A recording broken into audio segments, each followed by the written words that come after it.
আমার ভাই Donald Trump, আরে ভাই এত গরম, এই গরম তো থাকবে না।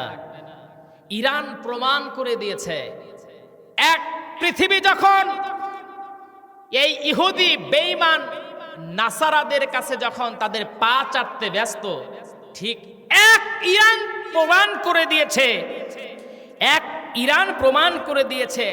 কাজী নজরুলের সেই উক্তিটা আমার মনে পড়ে যায়, উহারা চাহুক দাসের জীবন, আমরা শহীদি দরজা চাই, মৃত্যু মৃত্যু ভীতু ওরা, মোরা মৃত্যু কোথায় খুঁজে বেড়াই। আরে ইরান প্রমাণ করে দিয়েছে, তামাম দুনিয়া যদি মৃত্যুর ভয় করে তোদের পা চাটে, আমরা মৃত্যুকে পরোয়া করি না, আমরা মরলে আমরা আল্লাহর জান্নাত পেয়ে যাব। সবাই কোন ঠিক কিনা? আমার ভাইরা, আমার বন্ধুগণ, মুসলমানদের ইতিহাস ঘাটলে এটাই পাওয়া যায়, মুসলমান বাতিলের কাছে মাথা নত কখনো করে নাই। কিন্তু আজকে সৌদির দিকে তাকান, সৌদি আজকে ইহুদি বেঈমানদের পা চাটতে ব্যস্ত, অথচ আল্লাহ পাক কোরআনুল কারীমের মধ্যে বলছেন, ইয়া আইয়ুহাল্লাযীনা আমানু লা তাত্তাখিযুল ইয়াহুদা ওয়ান নাসারা আউলিয়া। আল্লাহ পাক বলেন, ইহুদি এবং নাসারাদেরকে তোরা বন্ধু হিসাবে গ্রহণ করবি না, কারণ ওরা ওদের বন্ধু, কারণ ওরা ওদের বন্ধু। আমার ভাইরা, আমার বন্ধুগণ, যাই হোক, মেইন দেখে আসি। প্রত্যেকটা ব্যক্তির হিসাব নিজেকেই দিতে হবে, কিন্তু সেই ব্যক্তি নন ইল্লা আসহাবাল ইয়ামিন, যারা ডানপন্থী লোক, সেই লোক ব্যতীত। আমার ভাইরা, আমার বন্ধুগণ, যারা ডানপন্থী, দুনিয়াতে কিন্তু দুই পন্থী লোক আছে। কয় পন্থী লোক আছে? আমার আলোচনা কি বুঝতেছেন? একটু মনোযোগ দিয়ে শুনবেন। দুনিয়াতে কয় পন্থী লোক আছে? দুই পন্থী। প্রত্যেকটা শব্দের বিপরীত শব্দ আছে, যেমন মা, বাবা, ধনী, গরিব। ঠিক ডানপন্থী, বামপন্থী। একটু কয়েলটা সরাই দিবি, কয়েলটা নাকে যায়, সমস্যা। ডানপন্থী আর বামপন্থী। এখন ডানপন্থী কারা আর বামপন্থী কারা, এটা আমাদের জানার দরকার আছে না নাই? আচ্ছা, ডান হাত ভালো না বাম হাত ভালো? ডান হাত ভালো। তাহলে আমরা ডানপন্থী না বামপন্থী? সবাই বলেন ডানপন্থী। আমার ভাইরা, আমার বন্ধুগণ, আমরা ডানপন্থী। কিন্তু ডানপন্থী হওয়ার জন্য প্রথমে একটা স্বীকৃতি আপনারে দেওয়া লাগবে, একটু মনোযোগ দিয়ে শোনেন। ডানপন্থী হওয়ার জন্য একটা স্বীকৃতি আপনাকে দিতে হবে। আল্লাহ রাব্বুল আলামিন সেটাকে জানিয়ে দিয়েছেন, যারা ডানপন্থী তারা বলবে, কুল ইন্না সলাতি ওয়া নুসুকি ওয়া মাহইয়ায়া ওয়া মামাতি লিল্লাহি রাব্বিল আলামিন। সবাই বলেন আল্লাহু আকবার। আল্লাহ পাক বলছেন, যারা ডানপন্থী তাদের ভাষ্য হবে কি, তাদের কথা হবে এমন, কুল ইন্না সলাতি, নিশ্চয়ই আমার নামাজ, অনুসুকি, আমার কোরবানি, ওয়া মাহইয়ায়া ওয়া মামাতি, আমার বেঁচে থাকা, আমার মরে যাওয়া, সব কার জন্য? সবাই বলেন কার জন্য? যেই ব্যক্তি এই কথাটা বলবে, আমার সালাত, আমার কুরবানি, আমার বেঁচে থাকা, আমার মরে যাওয়া, সব হলো আল্লাহর জন্য, সেই ব্যক্তি চলনে ফেরনে, ওঠনে বসনে, রাজনৈতিক ইলেকশন, ক্যানভাস, ভোটাভুটি, আবাদ বসত, ব্যবসা বাণিজ্য, কোর্ট কাছারি, এমনকি টয়লেটে যাওয়াটাও সে মনে করবে এটা আমার যাওয়া নয়, বরং আমি টয়লেটে যাব ইবাদত মনে করে। কার জন্য? আরে টয়লেটে যাওয়া ইবাদত মুসলমানদের জন্য। সুবহানাল্লাহ বলবেন না? দোয়া আছে না নাই? আছে। মা বোনদের এবং পুরুষদের একটা কথা বলি, বাথরুমে যাওয়ার জন্য যেহেতু কথা চলেই আসে, বাথরুমের মধ্যে কিছু জিন থাকে, বাথরুমের মধ্যে কিছু জিন থাকে। এই জিনগুলো যখন পুরুষরা যায়, দোয়া পড়ে না, তখন এই জিনগুলো পুরুষ অঙ্গ নিয়ে খেলা করে। কিতাবের মধ্যে আসছে, মা বোনেরা যদি দোয়া না পড়ে যায়, এটা আরো ভয়ঙ্কর। তাদের এই মানে যৌনাঙ্গ নিয়ে জিনেরা এমন নোংরা কিছু খেলা খেলে, যেটা পরবর্তীতে তাদের পিরিয়ডের সময় অথবা অন্যান্য সময় বাচ্চা হওয়ার ক্ষেত্রে খুবই সমস্যা দেখা দেয়। আমার কথা বুঝতে পারতেছেন? এই জন্য একটা কিতাবের মধ্যে আসছে, যখন বাথরুমে যাবা, বাথরুমের দোয়া পড়ে যাবা। সুবহানাল্লাহ বলবেন না? এরপর থেকে আমলটা করবেন তো ইনশাআল্লাহ। আমার ভাইরা, আমার বন্ধুগণ, তার মানে প্রথম কথা, আমার নামাজ, আমার কুরবানি, আমার বেঁচে থাকা, আমার মরে যাওয়া সব হলো আল্লাহর জন্য। আমি বেঁচে থাকলে আল্লাহর জন্য বাঁচবো। কিন্তু দুনিয়ার মধ্যে কিছু মানুষ আছে আয়াতটার উপর আমল করে, সেটা মৌখিক, মন থেকে করে না। তারা বলে মৌখিক, মন থেকে করে না। আমার ভাইরা, তারা মৌখিক ভাবে বলে আমরা ঈমান এনেছি। ওমিনান নাসি মান ইয়াকুলু আমান্না বিল্লাহি ওয়া বিল ইয়াউমিল আখির ওয়া মা হুম বিমুমিনিন। সবাই বলি আল্লাহু আকবার। আল্লাহ পাক বলেন মানুষের মধ্যে এমন কিছু মানুষ আছে তারা বলে আমি ঈমান এনেছি আল্লাহ এবং আখিরাত দিবসের উপরে, কিন্তু তারা মুমিন না। তার মানে তারা এই কথাটা বলে মৌখিক, অন্তর থেকে বলে।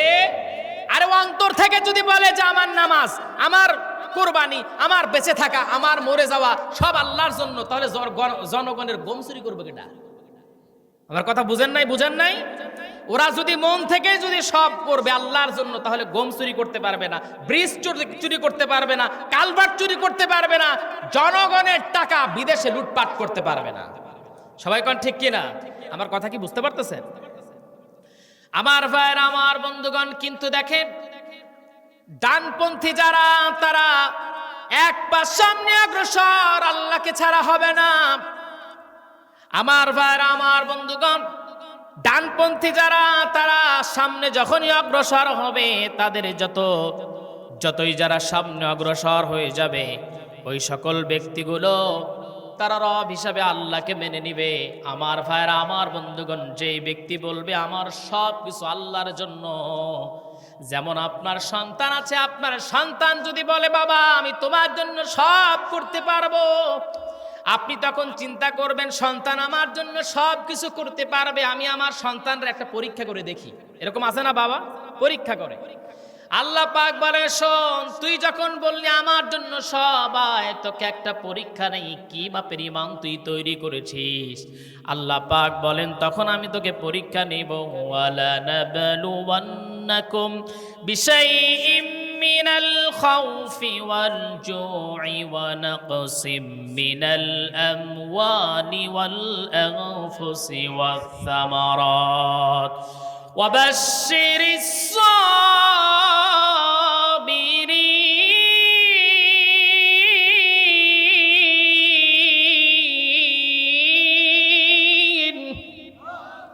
আল্লাহ পাক বলেন তোকে আমি তখন পরীক্ষা নেব কি দ্বারা? কিছু ভয় দ্বারা, ক্ষুধা দ্বারা, ধন সম্পদের ক্ষয়ক্ষতি দ্বারা, ফসলের ক্ষয়ক্ষতি দ্বারা। আমি আল্লাহ পাক তোকে পরীক্ষা নেব। আমার ভাইরা, আমার বন্ধুগণ, কিতাবের মধ্যে আসছে, আমার একটা বই আছে, আমার একটা কিতাব আছে, কিতাবটার মধ্যে আমি দেখেছি ইমানের পরীক্ষা যারা দিয়েছেন, যেমন কি নবী আম্বিয়া কেরাম, তারা ইমানের পরীক্ষা পর্যন্ত গিয়ে দিয়েছেন, কিন্তু বাতিলের কাছে কখনো মাথা নত করেন নাই। আমার ভাইরা, আমার বন্ধুগণ, যুগে যুগে এমন ইমানদার মানুষ ছিল যারা 50টা 60 বছর 40 বছর কোরআনের তাফসির করেছেন। অতঃপর ব্যক্তিকে অন্য কোনো কারণে, রাজনৈতিক কারণে হোক, অন্য কোনো কারণে হোক, জেলের মধ্যে বন্দী করেছে, 13টা বছর জেলের মধ্যে আবদ্ধ করে রেখেছে, তাকে অফার করা হয়েছে আপনাকে মন্ত্রিত্ব দিয়ে দেব, আপনি এই দল ছেড়ে দেন। তিনি ডেকে বলেছেন ইন্নাল্লাযীনা ক্বালু রাব্বুনাল্লাহ, এইরকম মানুষগুলো ডেকে বলেছে নিশ্চয় আমার রব হলো আল্লাহ। ফুম্মাস্তাকামু, তার উপরে তারা অটুট ছিল, মজবুত ছিল। আমার ভাইরা, এমনকি এদেরকে ফাঁসির কাস্টে ঝুলানো হয়েছে, তাদেরকে বিষ প্রয়োগে হত্যা করেছে, মাগার বাতিলের কাছে মাথা নত করে নাই। ঠিক কিনা? চুপ করে থাকলেন, কেউ ঠিক কথা বললেন না। আমি ভুল কাছে বলছি? যুগে যুগে ছিল না? ইসলামের উপরে ছিল, বাতিলরা তাকে বলেছে এই দল ছেড়ে দাও, এই ধর্ম ছেড়ে দাও, এই কথা বাদ দাও, তোমাকে আমরা আমাদের দলে নিব। কিন্তু তারা বলেছে ইন্নাল্লাযীনা ক্বালু রাব্বুনাল্লাহ, তারা বলেছে আমার রব আল্লাহ, সুম্মাস্তাকামু, এর উপর আমরা অটুট আছি, অবিচল আছি, অতএব আমরা তাকে ভুলে যাব না, আমার রবকে ভুলে যাব না। অতঃপর তাদেরকে ফাঁসি দেওয়া হয়েছে, হয় নাই? বিষ প্রয়োগে হত্যা করা হয়েছে, হয় নাই? হয়েছে। সাহাবাই আমাদের এই যে আমাদের মাযহাবের যিনি ইমাম, ইমাম আবু হানিফা রহিমাহুমুল্লাহ, আচ্ছা আপনারা জানেন তার মৃত্যু কেমনে হয়েছে জানেন? তাকে জেলের মধ্যে বিষ প্রয়োগে হত্যা করা হয়েছে। আমার ভাইয়ের, আমার বন্ধুগণ, হকের পথে আপনি থাকবেন, ডানপন্থী হবেন, বিপদ চলে আসবে। সাহাবীদের ঈমান দীপ্ত জীবনের মধ্যে আসছে আব্দুল্লাহ ইবনে হুযাফা রাদিয়াল্লাহু তাআলা আনহু। আপনাদের কষ্ট হচ্ছে? আব্দুল্লাহ ইবনে হুযাফা রাদিয়াল্লাহু তাআলা আনহু তিনি একজন ইয়াং মানুষ ছিলেন, যুবক মানুষ ছিলেন। খলিফাতুল মুসলিমিন হযরত ওমর রাদিয়াল্লাহু তাআলা আনহুর সময় তাকে ডেকে বলা হলো, ও আব্দুল্লাহ ইবনে হুযাফা, তোমাকে আমরা পারস্যের জন্য পাঠায়া দিলাম, সেখানে যাও, পারস্যের বিরুদ্ধে তোমরা যুদ্ধ করে আসো। আব্দুল্লাহ ইবনে হুযাফা রাদিয়াল্লাহু তাআলা আনহু দলবল নিয়ে চলে গেলেন। পারস্যের বাদশা তখন ছিলেন যিনি, এই সম্রাট চিন্তা করলেন যারা যুদ্ধ করছে এই 17 জন মিলেই তো আমার সব সৈন্যগুলোকে হত্যা করে ফেলছে, এমন শক্তি তাদের রয়ে গেছে। অতএব আমি আর কিছুই চাই না, প্রয়োজনে পরাজয় বরণ করো, কিন্তু আমি চাই 17 জনকে গ্রেফতার করবা, আমি তাদের ঈমান পরীক্ষা করতে চাই। এই কথা বলার মাত্রই তার সৈন্য সামন্ত মিলে 17 জনকে যখন গ্রেফতার করলেন, কিতাবের মধ্যে লেখা হয় এই 17 জনকে যখন গ্রেফতার করে জেলের মধ্যে নিয়ে আসা হলো, পরের দিন রোম সম্রাট তাদেরকে ডেকে বলছেন, শোনো, রোম সম্রাট কায়সার তাদেরকে ডেকে বললেন, শোনো, তোমাদেরকে বলছি, তোমাদের মধ্যে প্রধান কে? সবাই যখন বলল আমাদের মধ্যে সেনাপতি হলো আব্দুল্লাহ ইবনে হুযাফা। আব্দুল্লাহ ইবনে হুযাফাকে নিয়ে আসা হলো। রোম সম্রাট আব্দুল্লাহ ইবনে হুযাফাকে তাকে পাশে বসালেন। আমার পাশে যেমন চেয়ার আছে, এই চেয়ারের মতো একটা চেয়ারে বসালেন। বসিয়ে ডেকে বলছে, আব্দুল্লাহ ইবনে হুযাফারে, শোনো, আমি তোমাকে অফার করছি, তুমি যদি ঈমান ছেড়ে দাও তাহলে তোমাকে আমি যে জিনিসটা দেব সেটা হলো আমার একটা সুন্দরী কন্যা আছে, সুন্দরী কন্যার সঙ্গে তোমাকে আমি বিবাহ দিয়ে দেব। ও আব্দুল্লাহ ইবনে হুযাফারে, শোনো, 2 নাম্বার হলো তুমি যদি ঈমান ছেড়ে দাও তাহলে তোমাকে আমি অফার করেছি আমার রোমের অর্ধেক তোমাকে আমি দিয়ে দেব, কিন্তু আমি যখন দুনিয়া থেকে বিদায় হয়ে যাব পুরো রোম সম্রাট তোমাকে সবাই মিলে বানায়া দিবে। আব্দুল্লাহ ইবনে হুযাফা তখন রেগে গেলেন। কারণটা হলো আব্দুল্লাহ ইবনে হুযাফার কাছে এই দুনিয়ার কোনো মূল্য ছিল না। আমার কাছে, আপনার কাছে দুনিয়ার মূল্য অনেক বেশি, কিন্তু সাহাবায়ে কেরামদের কাছে দুনিয়ার মূল্য ছিল না। কারণ আল্লাহ পাক ডেকে বলেন, এই দুনিয়া খেল তামাশা কৌতুক ছাড়া কিছু নয়। ওমা হাযিহিল হায়াতুদ দুনিয়া ইল্লা লাহু ওয়া লাইব। আমার ভাইরা, আমার বন্ধুগণ, আব্দুল্লাহ ইবনে হুযাফা ডেকে বললেন, শোনো, তুই আমারে অফার করেছিস রোমের কুকুর, দুনিয়ার কুকুর তুই আমাকে অফার করেছিস, কিন্তু আমি এই দুনিয়ার পাগল নয়, বরঞ্চ তোর সম্পদের ওপরে, তোর কন্যার ওপরে আমি লাথি মারলাম। আব্দুল্লাহ ইবনে হুযাফার কথায় রোম সম্রাট রাগান্বিত হয়ে গেলেন। তিনি ডেকে বললেন, এই আব্দুল্লাহ ইবনে হুযাফা সহ এদের সবাইকে জেলের মধ্যে বন্দী এমন ভাবে করবা, খাবার দিবা না। আমার ভাইরা, আমার বন্ধুগণ, মনে রাখবেন, যখন কোন ইমানদারকে কাফেররা বন্দী করে অথবা জালিমরা বন্দী করে, প্রথমে তাকে অফার করে, লোভ দেখায়। কি দেখায় বলেন তো? লোভ, যে তোমাকে মন্ত্রিত্ব দেব, তোমাকে মেয়ে দেব, তোমাকে গাড়ি দেব। যেমন কষ্টের কথা কি বলবো, এই উত্তরবঙ্গ কুড়িগ্রাম নীলফামারীর এইদিকে এখানকার মানুষগুলো হতদরিদ্র, এর অত্যন্ত দরিদ্র। এই দারিদ্রতার সুযোগ নিয়েছে আপনার খ্রিস্টানেরা। তারা কিছু টাকার অর্থ লোভ দেখিয়ে তাদেরকে খ্রিস্টান বানিয়ে ফেলছে, অথচ আমাদের মুসলমানদের এখনো ঘুম ভাঙ্গে নাই। আমার ভাইরা, আমার বন্ধুগণ, প্রথমে লোভ দেখায়, 2 নাম্বার লোভ দেখানোর পর যদি সেটা কাজ না হয় তখন তাকে অত্যাচার করে জুলুম করা হয়। আমার ভাইরা, আমার বন্ধুগণ, আব্দুল্লাহ ইবনে হুযাফাকে জেলের মধ্যে বন্দী করা হলো, খাবার দেয়া হয় না। খাবার না দেওয়ার কারণে আব্দুল্লাহ ইবনে হুযাফা কয়েকদিনে দুর্বল হয়ে গেলেন। দুর্বল হয়ে যাবার পর আব্দুল্লাহ ইবনে হুযাফা কিছুদিন পর তার কাছে ওই জেলের দারোয়ান একজন ডাক্তার ছিল, তিনি প্রবেশ করলেন। আব্দুল্লাহ ইবনে হুযাফাকে ডেকে বলে, আব্দুল্লাহ ইবনে হুযাফা রে, শোনো, তুমি শারীরিকভাবে দুর্বল, তুমি যদি চাও তোমাকে কিছু খাবার দিব। তেনারা কিছু খাবার নিয়ে আসলেন, শুকুরের গোশত নিয়ে আসলেন, মদ মিশানো পানি নিয়ে আসলেন। আমার ভাইরা, আমার বন্ধুগণ, মনে রাখবেন, যখন কোনো মানুষ হারাম খাবার গ্রহণ করে শারীরিকভাবে সেই ব্যক্তি দুর্বল শক্তিশালী হতে পারে, কিন্তু ঈমানিভাবে দুর্বল হয়ে যায়। যেমন করে আমরা দুনিয়ার বুকে হালাল খাবার না খাওয়ার কারণে যেহেতু আমরা হারাম খাবার গ্রহণ করি, সেই ক্ষেত্রে নবীজিকে গালি দিলেও আমাদের কলিজায় লাগে না, ঠিক কিনা? যেহেতু সময় সংকীর্ণ, আমার ভাইরা, আমার বন্ধুগণ, আব্দুল্লাহ ইবনে হুযাফাকে এবার ডাক্তার এই কথা বলার মাত্র খাবার নিয়ে আসলেন। আব্দুল্লাহ ইবনে হুযাফা লাথি মেরে খাবারগুলো ফেলে দিলেন। ডাক্তার গিয়ে ডেকে বলছে, বাদশা নামদার, আব্দুল্লাহ ইবনে হুযাফারে খাবার দিলাম। আব্দুল্লাহ ইবনে হুযাফা লাথি মেরে সব ফেলে দিয়েছে।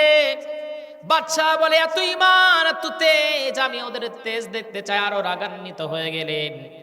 আমার ভাইরা, আমার বন্ধুগণ, আব্দুল্লাহ ইবনে হুযাফা সহ 17 জনকে নিয়ে আসা হলো। নিয়ে আসার পর বাদশা এবার ডেকে বললেন, একটা আগুনের মধ্যে একটা ডেকচি দাও, তার মধ্যে ফুটো তেল ঢুকায়া দাও। তেল যখন দেওয়া হলো, আগুনের তাপে এই তেলটা যখন টকবক টকবক করে ফুটতেছিল, আব্দুল্লাহ ইবনে হুযাফা তাদের মধ্যে একজনকে নিয়ে ওই ডেকচির মধ্যে ফেলে দেওয়া হলো। সঙ্গে সঙ্গে তার দেহটা একদম হাড় বের হয়ে গেল, গোশত আলাদা হয়ে গেল। এবার আব্দুল্লাহ ইবনে হুযাফা চোখের পানি ফেলে ফেলে কান্না করেন। বাদশা ডেকে বলে, আব্দুল্লাহ, এখন মৃত্যুর ভয়ে বুঝি কান্না করিস? আগেই বলেছিলাম এখনো সময় আছে, একজন চলে গেছে, এখনো সময় আছে। তুই যদি এটাকে যদি মেনে নিস, ঈমান যদি ছেড়ে দিস, আব্দুল্লাহ, তোদের সবাইকে আমি ছেড়ে দেব। আব্দুল্লাহ ইবনে হুযাফা ডেকে বলে, বাদশা শোন, আমি এই জন্য কান্না করি না যে আমি মরে যাব, বরঞ্চ যেই ব্যক্তি তুই তাকে, যেই ব্যক্তিকে, আমার যেই ভাইকে তেলের মধ্যে ফেলে দিয়েছিস, আমার ওই ভাই কোনোদিন আমল করে ইবাদত করে আমার সঙ্গে পারে নাই, কোনোদিন ইবাদতের ক্ষেত্রে আমার সামনে সে যেতে পারে নাই। আমি সর্বসময় সামনে ছিলাম, কিন্তু আমার ওই ভাইকে আজকে তুই আমার আগে জান্নাতটাতে পৌঁছায়া দিলি। আমার কষ্ট এই জায়গায়, আল্লাহ আমাকে একটা জীবন দান করেছেন। আল্লাহর জন্য যদি একটা নয়, হাজার হাজার জান যদি আল্লাহর রাস্তায় দেওয়া লাগতো, আমি আব্দুল্লাহ ইবনে হুযাফা 100 অথবা 1000টা জান আমি আমার রবের জন্য দিয়ে আমি আমার রবকে সন্তুষ্ট করে ফেলতাম। আল্লাহু আকবার। আমার ভাইরা, আমার বন্ধুগণ, বাদশাহ এবার রাগান্বিত আরো হয়ে গেলেন। তার কারণ মনে রাখবেন, মানুষ বিজয় অর্জন করে, কিছু কিছু সময় মরে গিয়েও বিজয় অর্জন করে, এমন কিছু মানুষ আছে না নাই? ডাইরেক্ট নাম ধরে বললে আল্লামা দেলাওয়ার হোসেন সাইদি, আর বেচারা মরে গেছে, তবুও বেচারা বিজয় অর্জন করছে। মানুষ মাঝে মাঝে মরে গিয়েও বিজয় অর্জন করে, আছে না নাই? সবাই কোন আছে না? না, মরে যায় কিন্তু বিজয় অর্জন করে। আর আরেকজন বেঁচে থাকে, কিন্তু ওইটা হলো অপমানের বেঁচে থাকা, ওর সে মরে যাওয়া ভালো। বুঝলে বুঝ, না বুঝলে অবুঝ। বুঝতেছেন না আমার কথা? আমার ভাইরা, আমার বন্ধুগণ, আব্দুল্লাহ ইবনে হুযাফা তাদেরকে আবার জেলের মধ্যে বন্দী করা হলো। ডানপন্থী হওয়ার কারণে তাদের উপরে কি ঈমানি পরীক্ষা আল্লাহ পাক নিয়েছিলেন। আব্দুল্লাহ ইবনে হুযাফাকে আবার জেলের মধ্যে বন্দী করা হলো। বাদশা এবার আরো রাগান্বিত হয়ে গেলেন। তার কয়েকদিন পর বাদশা আবার ডেকে বললেন, শোনো, আব্দুল্লাহ ইবনে হুযাফাকে নিয়ে আসো, তার সাথীদেরকে নিয়ে আসো, সঙ্গীদেরকে নিয়ে আসো। যখন তাদেরকে নিয়ে আসা হলো, তিনি ডেকে বললেন, ফাঁসির একটা মঞ্চ তৈরি করো, ফাঁসিতে ঝুলাইয়া দেওয়া হবে সবাইকে। আব্দুল্লাহ ইবনে হুযাফা শারীরিকভাবে দুর্বল, কিন্তু যেহেতু হারাম খাবার গ্রহণ করেন নাই, সে মানসিকভাবে শক্তিশালী, ঈমানিভাবে শক্তিশালী। আব্দুল্লাহ ইবনে হুযাফা ডেকে বলছেন, শোনো, আমাকে ফাঁসির কাস্টে ঝুলাইয়া দাও, কিন্তু আমি আমার হৃদয়ের মধ্যে যেই নামটা অঙ্কন করে ফেলেছি, আমি আমার রবের নাম আমার হৃদয়ের মধ্যে অঙ্কন করে ফেলেছি। আমি আমার ভিতরে যেই রবকে আমি রেখে দিয়েছি, ওই রবের জন্য আমি আমার জীবনটাকে হাজার হাজার বার কোরবানি করে ফেলতে পারবো।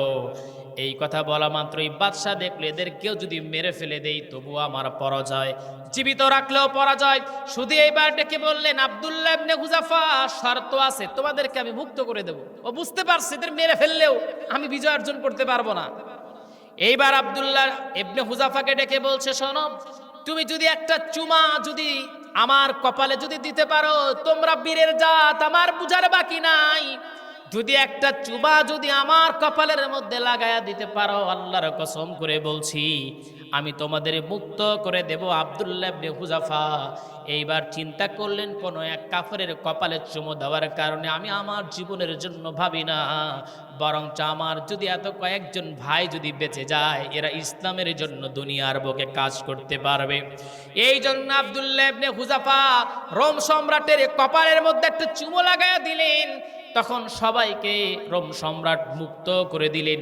আমার ভাইরা, আমার বন্ধুগণ, কিতাবের মধ্যে লেখা হয় আব্দুল্লাহ ইবনে হুযাফা যখন খলিফাতুল মুসলিমিন হযরত ওমরের সামনে এসে দাঁড়ালেন, হযরত ওমর রাদিয়াল্লাহু তাআলা আনহু আব্দুল্লাহ ইবনে হুযাফার কপালে চুমু লাগায়া ডেকে বলছেন, আব্দুল্লাহ, তুমি যে চুমু লাগিয়ে দিয়েছো, শুধু আমি ওমর নই, বরং স্বয়ং রব তোমাদের উপর খুশি হয়ে গেছেন। আল্লাহু আকবার। আমার ভাইরা, আমার বন্ধুগণ, এই ঘটনাটা বলার একটা উদ্দেশ্য ছিল কি ছিল না? প্রথমত তারা ছিল ডানপন্থী। কি পন্থী ছিল বলেন? ডানপন্থী। ডানপন্থী হওয়ার কারণে তাদের উপরে বাতিলরা অত্যাচার করেছে। কিন্তু তারা কি ঈমান ছেড়ে দিয়েছে? তারা কি বামপন্থী হয়ে গেছে? আমাদের একটা বিড়ি দিলেই আমরা ডানপন্থী থেকে বামপন্থী। কথা ঠিক আছে না? আমাদের একটা বিড়ি আর একটা সিগারেট দিলে আমরা শেষ। আমার ভাইরা, আমার বন্ধুগণ, আপনাদের ঘুম ধরতেছে নাকি? আমি শেষ করে দিব? আমার ভাইরা, আমার বন্ধুগণ, তাহলে আমরা ডানপন্থী না বামপন্থী? সবাই বলেন। আমরা হলাম ডানপন্থী। আল্লাহ রাব্বুল আলামিন পবিত্র কালামুল্লাহ শরীফের মধ্যে ডেকে বলছেন, যারা ডানপন্থী এদের যখন অত্যাচার করা হয়, এদেরকে যদি ফাঁসির কাস্টেও যদি ঝুলাইয়া দেওয়া হয়, তখন তাদের কাছে আল্লাহর পক্ষ থেকে কিছু ফেরেশতাকে নিযুক্ত করা হয়। এই ফেরেশতারা তাদের কাছে চলে আসে, আর ফেরেশতারা তাদের কাছে ডেকে বলে, ইন্নাল্লাযীনা ক্বালু রাব্বুনাল্লাহ সুম্মা ইসতাকামু তাতানাজ্জালু আলাইহিমুল মালাইকা আল্লা তাখাফু ওয়া লা তাহজানু ওয়া আবশিরু বিল জান্নাতিল্লাতী কুনতুম তুআদুন। যখন এই ধরনের ব্যক্তি যারা বলে আমার রব আল্লাহ, তখন তাদেরকে জেলের মধ্যে বন্দী করা হয়, ফাঁসির কাস্টে নিয়ে যাওয়া হয়। তারা বলে আমরা আল্লাহর জন্য প্রয়োজনে জীবন দিয়ে দিব। এই ধরনের মানুষগুলোর কাছে তখন আল্লাহর পক্ষ থেকে কিছু ফেরেশতা আসে। আমার কথা বুঝতেছেন? কিছু ফেরেশতা এসে ডেকে বলে, আল্লাহ তাখাফু, তুমি ভয় পেও না, ওয়ালা তাহজানু, তুমি হতাশ হইও না, ওয়া আবশিরু বিল জান্নাতিল্লাতী কুনতুম তুআদুন, আরে তোমার জন্য তো আল্লাহর জান্নাত অপেক্ষা করছে। সুবহানাল্লাহ বলবেন না? এই জন্য মাঝে মাঝে দেখা যায় কিছু কিছু বীরের জাত তারা জীবন দিয়ে দেয়, বাতিলের কাছে মাথা নত করে না। এরকম আছে না নাই? আছে। এরা বাতিলের কাছে মাথা নত করে না। তখন আমরা বলি, আরে সে আপোষ করলেই তো পারতো, কিন্তু কেন করলো না? তার কারণটা হলো সে জানে যে এই বাতিলের সাথে, এই কাফেরের সাথে, এই মুরতাদের সাথে আমি কখন আপোষ করব না। কারণ আমি যদি আমার রবের উপরে যদি ইস্তেকামাত থাকি, আমার রব মৃত্যুবরণ করার পরেও আমাকে জান্নাত দিয়ে দিবেন। সুবহানাল্লাহ। আমার ভাইরা, আমার বন্ধুগণ, দেখেন আল্লাহ পাক বলছেন, এই যে ডানপন্থী যারা, এইবার আসেন আসল ঘটনা। আলোচনা মাত্র শুরু। আমার ভাইরা, আমার বন্ধুগণ, আল্লাহ পাক কত সুন্দর করে আমাদেরকে ডেকে বলছেন, শোনো, বান্দাদেরকে ডেকে আল্লাহ পাক বলছেন, শোনো, এই ডানপন্থী যারা, তাদের কোনো চিন্তা নাই। যেদিন দুনিয়া থেকে বিদায় হয়ে যাবেন, বিদায় হয়ে যাবার পর এই ডানপন্থী লোকগুলো তারা জান্নাতের মধ্যে অবস্থান করবে। সুবহানাল্লাহ। কেমন অবস্থান করবে? যে আমার ইচ্ছা ছিল যে দুনিয়ার বুকে আমরা আব্দুল মাজেদ ভাইয়ের সাথে সম্পর্ক আমার খুবই ভালো, কথার কথাই বলছি। এখন আমি দূরত্বের কারণে আমার ভাইয়ের সাথে আমি দুনিয়াতে যোগাযোগ রাখতে পারি নাই। এখন সেও চলে গেছে দুনিয়া থেকে, আমিও চলে গেছি। চলে যাওয়ার পর আমরা আল্লাহর কাছে বললাম, আল্লাহ আমি তো আব্দুল মাজেদ ভাইয়ের সাথে আমার সম্পর্ক রাখতে পারি নাই দুনিয়ায়, তো আজকে জান্নাতের মধ্যে আমি চাই আব্দুল মাজেদ ভাইয়ের সাথে আমি থাকবো। আল্লাহ পাক এই দোয়া আমার কবুল করে নেবেন, আপনাদেরও নেবেন। তখন জান্নাতের মধ্যে একটা জায়গায় আমাকে এবং আমার ভাইকে রেখে দিবেন জান্নাতের মধ্যে, সুবহানাল্লাহ। জান্নাতের বিল্ডিং এর মধ্যে যখন রেখে দিবেন, রেখে দেওয়া মাত্রই আমরা তখন দেখতে পাবো, এই জান্নাতীরা দেখতে পাবে তাদের পাশে এমন কিছু আপনজন মানুষ যারা, ওই সকল মানুষগুলো তারা জাহান্নামের মধ্যে জ্বলছে, জান্নাত থেকে দেখতে পারবো। তখন জান্নাতীরা ডেকে বলবে, আরে ওই জাহান্নামের মধ্যে, ভয়ঙ্কর জাহান্নামের মধ্যে কে জ্বলে? সে তো আমাদের আপনজন বলে মনে হয়। তখন জান্নাতীরা বলবে, চলো ওই জান্নাতি জাহান্নামীর কাছে গিয়ে খবর নেই, ও তো কেমনি আগুনের মধ্যে পড়ে আছে, একটু খোঁজ নিয়ে আসে। জান্নাতীরা তাদের কাছে যাবে, গিয়ে ডেকে বলবে, আনিল মুজরিমিন, মুজরিমিন যারা, যারা অপরাধী, যারা জাহান্নামের মধ্যে জ্বলে পুড়ে মরতেছে, তাদেরকে ডেকে বলবে, শোনো তোমরা কেন এই জাহান্নামের মধ্যে আসলে? তখন জাহান্নামীরা ডেকে প্রথম যেই কথাটা বলবেন সেটা হলো, ক্বালু লাম নাকু মিনাল মুসাল্লিন। আল্লাহু আকবার। দেখেন, আল্লাহ পাক চাইলে আল্লাহ পাক এই কথাটা বলতে পারতেন, কিন্তু আল্লাহ পাক বলেন নাই, বরঞ্চ যে জাহান্নামের মধ্যে জ্বলছে তার মুখ থেকে আল্লাহ পাক এই কথাটা বের করে দিবেন। সে বলবে, ক্বালু লাম নাকু মিনাল মুসাল্লিন। আমি আবার বলছি, জান্নাতীরা জান্নাতের মধ্যে থাকবে, তারা দেখবে ওই পাশে জাহান্নামে কে জ্বলতেছে, আর আমরা গিয়ে দেখে আসি। তখন তাদের কাছে গিয়ে জিজ্ঞাসা করবে, ভাই তোমরা জাহান্নামের মধ্যে জ্বলতেছো কেন? কারণ কি? কোন কারণে এই জাহান্নামের মধ্যে আসলা, এই ভয়ঙ্কর জাহান্নাম? তখন তারা কি ডেকে বলবে জানেন? ক্বালু লাম নাকু মিনাল মুসাল্লিন, আমরা দুনিয়াতে 1 নাম্বার নামাজ পড়তাম না। আমার ভাইরা, আমার বন্ধুগণ, তার মানে বোঝা যায় 1 নাম্বার হলো যারা নামাজ পড়বে না ওরা জান্নাতি না জাহান্নামী? সবাই জোরে কন, জান্নাতি না জাহান্নামী? আপনারা কিন্তু বলছেন, আমি কিন্তু বলি নাই, ফতুয়া আপনারা মারছেন। তার মানে যারা নামাজ পড়বে না তারা কই যাবে? সবাই বলেন ভাই। জাহান্নামীদের প্রথম কথা, ক্বালু লাম নাকু মিনাল মুসাল্লিন, দুনিয়াতে মুসল্লি আছিলাম না, মানে নামাজ পড়তাম না, এই জন্য জাহান্নামের মধ্যে আসি। তার মানে হলো দুনিয়াতে যারা নামাজ পড়বে না, এই আয়াত অনুযায়ী ওরা কি? জাহান্নাম। আমার ভাইরা, আমার বন্ধুগণরা, জান্নাতীরা যখন প্রশ্ন করবে, মা সালাকাকুম ফি সাকার, কেমনে জাহান্নামের মধ্যে আসলা, সাকার নামক জাহান্নামে আসলাম? আল্লাহ পাক সেই কথাটাও তুলে দিয়েছেন। সাকার নামক যে জাহান্নাম, এটা আবার কেমন জাহান্নাম শুনবা? আল্লাহ পাক বলছেন, আল্লাহ পাক বলে, শুনে এই জাহান্নামটা কেমন জাহান্নাম। ওয়ামা আদরাকা মা সাকার, এই সাকার নামক জাহান্নামটা কেমন? এটা কি? লা তুবকি ওয়ালা তাদার, লাওয়াহাতুন লিল বাশার, আলাইহা 19। আল্লাহ পাক জানাচ্ছেন এটা এমন একটা জায়গা, এই আগুনের মধ্যে ফেলা হবে, মৃত্যু বান্দার হবে না, কিন্তু বান্দার দেহের সব চামড়াগুলো ঝলসে যাবে। নাউজুবিল্লাহ। মৃত্যু হবে না, মৃত্যু হবে না, কিন্তু এই সাকার নামক জাহান্নামে পড়ার সাথে সাথে দেহের চামড়াগুলো সব ঝলসে যাবে। আমার ভাইরা, আমার বন্ধুগণ, তাহলে এই সাকার নামক জাহান্নামে যাওয়ার 1 নাম্বার কারণ হলো, ক্বালু লাম নাকু মিনাল মুসাল্লিন, দুনিয়াতে নামাজ পড়তাম না। এখানে নামাজ পড়েন না কারা কারা? একটু হাত তুলে নিতে আছেন? নামাজ সবাই পড়বো তো ইনশাআল্লাহ? ভাই আপনাদের খারাপ লাগতেছে, আপনারা কথা বলতেছেন না, আমার মনে হয় আমি শেষ করে দিই। আমার ভাইয়ের, আল্লাহ পাক বলছেন পবিত্র কালামুল্লাহ শরীফের মধ্যে, তোমরা নামাজের ব্যাপারে যত্নবান হবে। হাফিজু আলাস সালাওয়াতি ওয়াস সালাতিল ওয়াসতা ওয়া কুমু লিল্লাহি কানিতিন। হাফিজু আলাস সালাওয়াতি ওয়াস সালাতিল ওয়াসতা ওয়া কুমু লিল্লাহি কানিতিন। আল্লাহ পাক বলেন, তোমরা নামাজের ব্যাপারে যত্নবান হও, বিশেষ করে মধ্যবর্তী যে সালাত রয়ে গেছে, যে নামাজ রয়ে গেছে, এর প্রতি তোমরা যত্নবান হও। বিশেষ করে জোহরের নামাজ, আসরের নামাজ, ইশারের নামাজ, এই নামাজগুলোর প্রতি আল্লাহ রাব্বুল আলামিন যত্নবান হওয়ার কথা বলেছেন।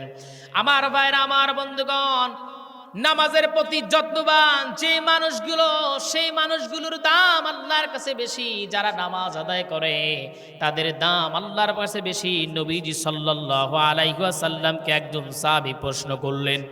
আল্লাহর নবীর কাছে একজন সাহাবী প্রশ্ন করে ডেকে বলেন, হে আল্লাহর নবী, কোন ইবাদতটা আল্লাহর কাছে সবচেয়ে পছন্দনীয়? আল্লাহর নবীকে যখন প্রশ্ন করা হলো আইয়ুল আমালি আফদল, কোন আমলটা বেশি আল্লাহর কাছে পছন্দনীয়, নবীজি সাল্লাল্লাহু আলাইহি ওয়াসাল্লাম বললেন, ক্বালা সলাতু আলা ওয়াক্তিহা, সময় মতো নামাজ আদায় করা। জোরে কোন সুবহানাল্লাহ। কোন ইবাদতটা আল্লাহর কাছে সবচেয়ে বেশি উত্তম পছন্দনীয়? নবীজি বললেন কি? ক্বালা সলাতু আলা ওয়াক্তিহা, সময় মতো নামাজ পড়া।